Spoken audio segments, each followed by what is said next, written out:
ኣብ መድረኽ ደው ኢሎም ብድፍረት ክዛረቡ እትሪኦም ሰባት ካብ ሰማይ ዝወረደ ፍሉይ ሓይሊ ይብሎምን ንሳቶም እውን ልክዕ ከማኻ ይፈርሑ እዮም። እቲ ፍልይሊ ግን ንሳቶም ነቲ ፍርሖም ንኽጥቀምሉ ምስጢራዊ ሜላታት ይፈልጡ እዮም። እቶም ዓበይቲ ተዛረብቲ ዘይነግሩኻ 8 ምስጢራዊ መንገድታት ሎሚ ኣብዚ ቪድዮ ክገልጸልካ እየ። ሰላም እንኳን ናብ ቻናልና ብድሓን መጻኹም። ቻናልና ሓድሽ እንተሃለኹም ሰብስክራይብ ብምግባር ስድራ ቤትና ይኹኑ። ቀዳማይ ምስቲ መልእኽቲ ተኣሳሰር እምበር ምስ ርእስኻ ኣይኮነን። ብዙሕ ግዜ ድፍረት ንስእነሉ ምክንያት ሰባት እንታይ ክብሉን እዮም፣ ፀጉረይ ጽቡቕ ድዩ፣ ኣዘራርባይ ከመይ እዩ እናበልና ብዛዕባ ርእስና ስለንጭነቕ እዩ። ኣብ ክንዱ ዝዛረቡ ዘለኹ ሓሳብ ንሰባት ይጠቅም ድዩ ኢልካ ጥራይ ሕሰብ። ኣተኩረኻ ናብቲ መልእኽቲ ምስ ዝኸውን ፍርሒ ይርሕቕ። ኣብ ቅድሚ ሰባት ክንወፅእ ከለና ስምዐና ፍርሒ ካብ ሓደ ዓብዪ ስነ-ልቦናዊ ጌጋ እዩ ዝምንጩ። ኩሉ ሰብ ንዓና ብማይክሮስኮፕ ዕዘበና ከም ዘሎ ንኩሉ ምንቅስቓስና ንፀጉርና ንኣዘራርባና ይነቕፎ ከም ዘሎ ጌርና ንሓስብ። እቲ ሓቂ ግን እዚ እዩ። ሰባት ብዛዕባ ርእሶም እምበር ብዛዕባኻ ኣይኮኑን ዝሓስቡ። ንሳቶም ካብዚ ሰብዚ እንታይ ክረክብ የሎም ጥራይ እዮም ዝፅበዩ። ንስኻ ግን ኣተኩረኻ ኩሉ ናብ ገዛእ ርእስኻ ምስ ዝኸውን ኣእምሮኻ ኣብ ሓደጋ ኣለኹ ዝብል ምልክት ዝሰድድ እሞ ድፍረትካ ክሃድም ይገብሮ። ሓደ መልእኽተኛ ናብ ገዛኻ መፂኡ ኣቕሓ እንተሂቡካ እቲ መልእኽተኛ ክዳኑ ተቐሊሉ ድዩ ወይስ ኣዘራርቦ ይጥዕም ኣይትግደሰሉን ኢኻ። ኣተኩረኻ ኩሉ ኣብቲ ኣቕሓ ወይ ኣብቲ መልእኽቲ እዩ። ንስኻ እውን ክትዛረብ ከለኻ ልክዕ ከምኡ ኢኻ። ንስኻ እቲ መልእኽተኛ ጥራይ ኢኻ። እቲ ቁም ነገር ግን እቲ መልእኽቲ እዩ። ኣተኩረኻ ኣነ ከመይ ዝመስል ካብ ዝብል ናብ እዚ ሓሳብ እዚ ከመይ ጌሩ ንሰባት ዝጠቅም ምስ ቀየርካዮ እቲ ፍርሒ ብእንኡ ይሃስስ። ስለምንታይ? ምክንያቱ ኣተኩረኻ ኣብቲ ተልእኾ ስለ ዝኾነ። ካልኣይ ካብ ንእሽቶ ጀምር። ብእንኡ ኣብ ቅድሚ 100 ሰባት ክትዛረብ ኣይትፀበእ። ኣብ ክንዱ ኣብ ስድራ ቤትካ ኣብ ናይ ስራሕ ኣኼባ ሓሳብ ምሃብ ወይ ድማ ኣብ ቅድሚ 2-3 ኣዕሩኽትካ ብምዝራብ ጀምር። ድፍረት ልክዕ ከም ጭዋዳ እዩ፣ ብልምምድ እዩ ዝዓቢ። ሓደ ሰብ ንፈለማ እዋን ናብ ጅም ከይዱ ብእንኡ 100 ኪሎ ካልእ እንተፈቲኑ እንታይ ይኸውን? ጭዋዱ ይጉዳእ፣ ተስፋ ይቆርፅ፣ ንዘለኣለም ድማ ካብቲ ቦታ ይሃድም። ድፍረት እውን ልክዕ ከምኡ እዩ።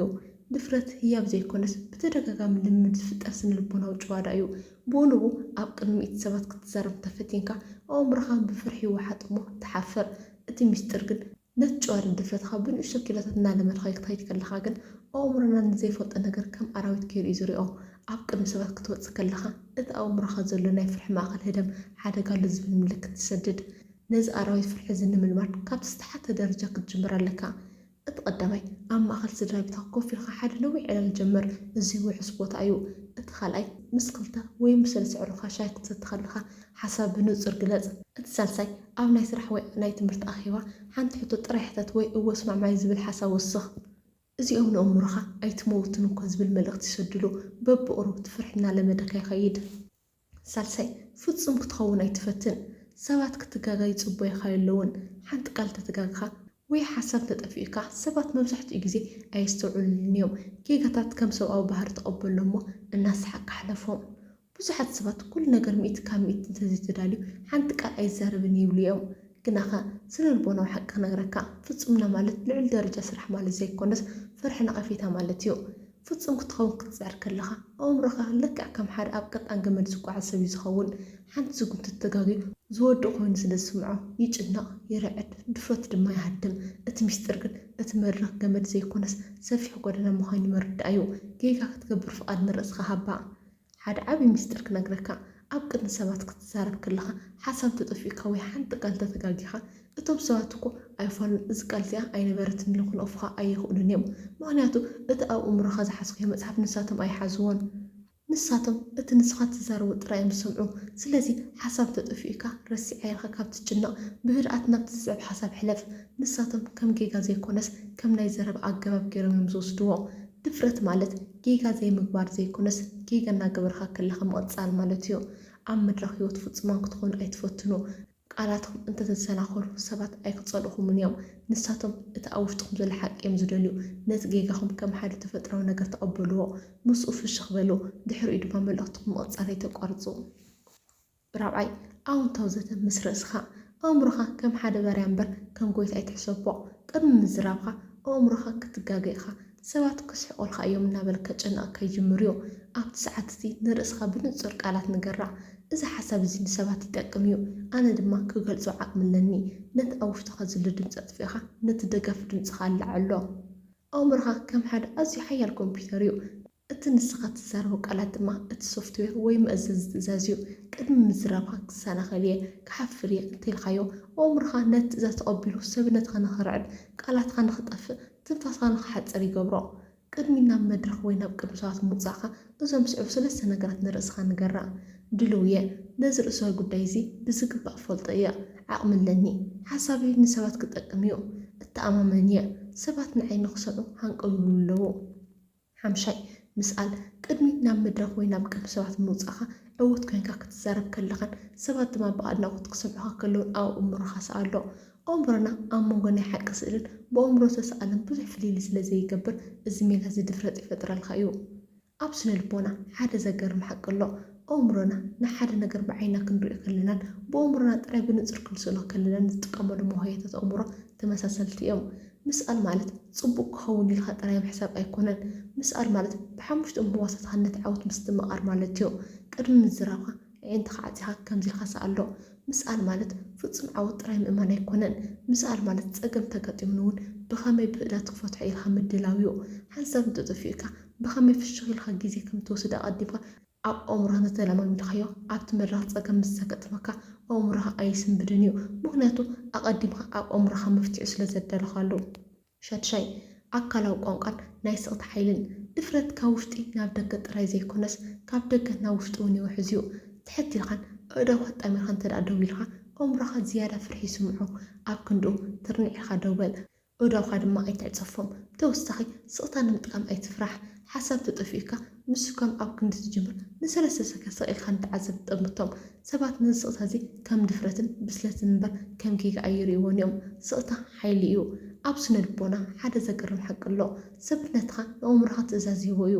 ትሕት ኢልካ ክሳድካ ደፊእካ ወይ ኣእዳውካ ኣብ ጅባኻ ኣቲኻ እንተደኣ ደው ኢልካ ሰብነትካ ናብ ኣእምሮኻ ኣብ ሓደጋ ኣለኹ ፍርሒ ይስምዐኒ ዝብል ምልክት ይሰድድ ኣእምሮኻ ድማ ብኡ ንብኡ ኮርቲሶል ናይ ፀቕጢ ሆርሞን የውፅእ እሞ ድፍረትካ ይሃድም ደፋር ተዛረባይ ማለት ነቲ ኣብ ከባቢኡ ዘሎ ሃዋህው ዝቆፃፀር እዩ ብኣካላዊ ቋንቋኻ ቦታ ትሕዝ ብስቕታኻ ድማ ግዜ ትሕዝ እዞም ክልተ መሳርሕታት እዚኦም ምስ ዝህልውካ ተዓዘብቲ ባህሪኦም ንዓኻ ክሰምዑ ይግደዱ ስቕታ ድኽመት ዘይኮነስ እቲ ዝለዓለ ደረጃ ተኣማንነት እዩ ሸውዓይ ዕምቆት ፍልጠትን ድልውነትን እቲ ዝዓበየ ፀላኢ ፍርሒ ፍልጠት እዩ ኣብ ቅድሚ ሰባት ክትዛረብ ከለካ ፍረስ ይስምዐካ ሓሳብ ተጠፊኡኒ ወይ ዝተሓተትኩ ሕቶ እንተዘይመሊሱ ዝብል ፍርሒ ስለ ዘለካ እዩ ብዛዕባ ትዛረበሉ ዘለካ ርእሲ ካብቲ ክትዛረቦ ዘለካ ንላዕሊ 10 ዕፅፊ ዝያዳ ፍልጠት ክህልወካ ፀዓር ድልው እንተኮይንካ ኣእምሮኻ ተኣማመኒ ዝብል ምልክት ስለ ዝህበካ እቲ ፍርሒ ብባህሪኡ ይሃስስ ኣብ ስነ ልቦና ሓደ ሓቂ ኣሎ ኣእምሮና ንዘይፈልጦ ነገር እዩ ዝፈርሕ